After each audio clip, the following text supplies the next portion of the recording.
Plus two परीक्षा पास करने बहुत संघर्ष करती पिला माने बहुत परिश्रम करती बलद भलिया खटती किंतु स्मार्ट स्टडी जानी नहांती से माने स्मार्ट स्टडी जदि जानती ट्रिक्स गुड़ाक जानती ताले इजीली समस्ते सहजरे पास करि परिबे क्लास 12th एग्जाम से साइंस हो आर्ट्स हो कॉमर्स हो। तो कौन कौन ट्रिक्स अच्छी आमे देखिबा। प्रथम ट्रिक होची सिलेबस एवं परीक्षा प्रणाली को बुझिबा कना सिलेबस जदि न जानिच कौन आसीबो केउ चैप्टर आसीबो केतेटा यूनिट आसीबो तो सिलेबस चेंज हो जाइछि सीएचएससी रो तेणु सिलेबस जदि चेंज हो ताको देखिबा दरकार क्वेश्चन पेपर जानिबा दरकार पूर्व वर्षर प्रश्न जानिबा दरकार जे केमिति प्रश्न प्रणाली आसीबो परीक्षा प्रणाली केमिति हबो 3 घंटारे केउ केउ प्रश्न आसीबो पूर्व वर्षर प्रश्न देखिले सबु किछि जणा पड़ी जीवो। जदि न्यू पैटर्न हेताय नुआ पैटर्न हेताय नुआ पैटर्न रे कोन क्वेश्चन पैटर्न अछि हमकु जानिबा को पड़िबो। तेणु सिलेबस एवं परीक्षा प्रणाली को जानिले जाइकरी आमे आगो को प्रोसीड करि परिबा आगो को बढ़ी परिबा। द्वितीय टाइम टेबल गोटे तैयारी करने पड़ो निजर सुव्यवस्थित टाइम टेबल केते समय तुम्हें पाठ पढ़ारे दे पार कोचिंग अच्छी ट्यूशन अच्छी जदि नाही तेबे केते समय तुम्हें पाठ पढ़ा सेल्फ स्टडी रे दब। सेल्फ स्टडी जदि मु करिछि निजे जदि पाठ पढ़ी जे गुड़िक कि बही रे अंडरलाइन करके मु पाठ पढ़ी निजे निजे हृदयंगम करी बुझिकी पाठ पढ़ी निश्चय मुताको भूलिबी नाही। रिविजन करने को पड़ो प्रत्येक दिन रिविजन करने को पड़ो। परीक्षा पूर्वर जो 2 मास अच्छी से परीक्षा पूर्वर 2 मास हूँ रामबाण से 2 मास जाक केवल रिविजन करी केवल रिविजन करी तेणु ता पूर्वर मते सिलेबस एवं क्वेश्चन पैटर्न देखी सिलेबस गुड़ी को कंप्लीट करने को पड़ो। टेक्स्ट बुक बहुत इंपोर्टेंट सीएचएससी ओडिशा रो टेक्स्ट बुक केउ टेक्स्ट बुक ब्यूरो बहिरु ही प्रश्न आसे ब्यूरो बहिरु जहाँ भी एग्जाम्पल देथिबो जहाँ भी एक्सरसाइज देथिबो जहाँ भी डेटा देथिबो ताकू अंडरलाइन करके भल भाव में पढ़ंतु कहीं ना सीएचएससी ओडिशा रो प्रश्न आसे से ब्यूरो बहिरु। शॉर्ट नोट्स करंतु जोटी की शॉर्ट नोट सहित कौन ना तुमको डेफिनेशंस किंबा तुमको कौन से मन रखा जिनिस लिखा पड़ो तेणु शॉर्ट नोट्स करदेले शॉर्ट नोट्स माने अल्प अल्प खाली पॉइंट गुड़िक शॉर्ट नोट्स करदेले तुम्हें निश्चय ए सफल हम से गोटे माइंड मैपिंग बोली कहुच्छी हिस्ट्री पॉलिटिकल साइंस रे mind mapping full flow chart करने को पड़ो कहीं फ्लो चार्ट कले माइंड मैप कले अर्थात कौन पर कौन आसूची एवं पॉइंट गुड़िक लिखिदेले तुम्हें निश्चय लॉन्ग क्वेश्चन हो शॉर्ट क्वेश्चन को आंसर दे पारिबो। फिजिक्स केमिस्ट्री मैथ रे से भली फार्मूला सेट तैयारी करबा को पड़िबो फार्मूला गुडी को लिखिबा को पड़िबो डेफिनेशन गुडी को लिखिबा को पड़िबो। आउ प्रेजेंटेशन बहुत इंपोर्टेंट पिला माने बहुत परिश्रम करती किंतु खाता रे प्रेजेंटेशन करि पारंती नाही खाता रे भलो भाव रे केमिति लिखिबा जानि पारंती नाही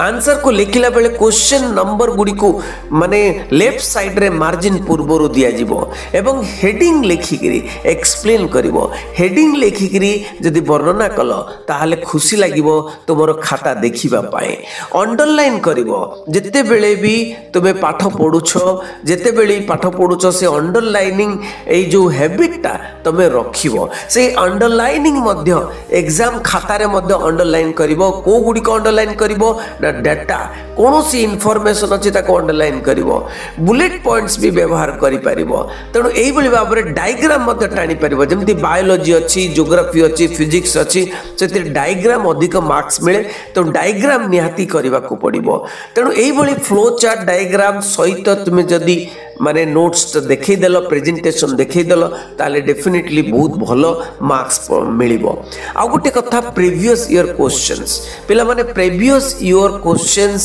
आउ sample paper previous year question माने पुराना वर्षर प्रश्न जदि 5-10 वर्षर पुराना वर्षर प्रश्न तमे करिदेल ताले 60% क्वेश्चंस तमे पाई जीवो एवं से क्वेश्चन गुडी को बारंबार प्रैक्टिस करबा को पड़िबो समय निर्घंट दे प्रैक्टिस करबा को पड़िबो जेमते कि सैंपल पेपर 3 घंटिया सैंपल पेपर उठे नियंतु 10टी सैंपल पेपर सॉल्व कर दियंतु जदि कुआ जाय जे प्रीवियस ईयर बा पुराना वर्षर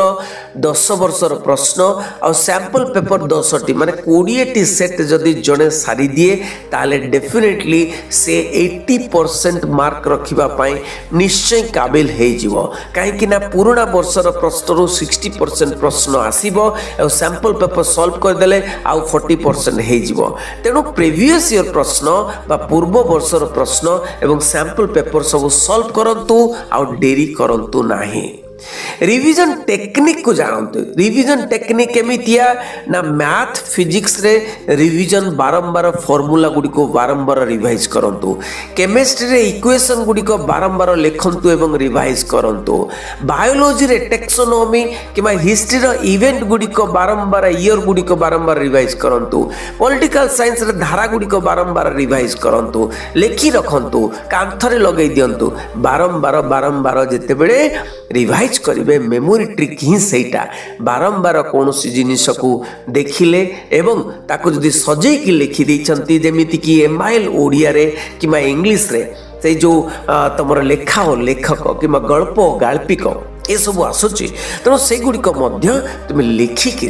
जदि कांथरे लगई देल बारंबार शोइबा पूर्वरु थरे पढ़िकी शोइब उठिला परे शोइबारु उठिबा परे टिके देखिकी पुणी माने मने रखिबो तो बारंबार कौन सी जिनिस कले से मने रही